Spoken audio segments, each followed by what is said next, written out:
mensahe sa mga magulang na anak ng anak, mahiya naman kayo.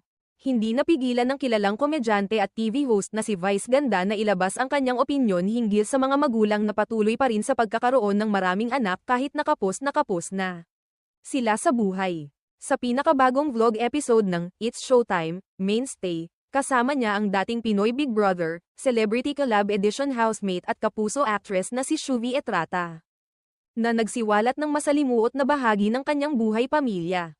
Sa kanilang pag-uusap, napunta ang usapan sa responsibilidad ng mga magulang at epekto nito sa kinabukasan ng kanilang mga anak. Ibinahagi ni Shuvi na isa sa pinakamabigat niyang dinadala ay ang pagiging isa sa 9 na magkakapatid sa isang pamilyang hirap na hirap sa pang-araw-araw na gastusin. Ayon sa aktres, hindi niya maiwasang magtanong kung bakit patuloy na nagkaroon ng anak ang kanyang mga magulang kahit halata naman daw na hindi sapat ang kanilang kinikita para mabigyan ng maayos na buhay ang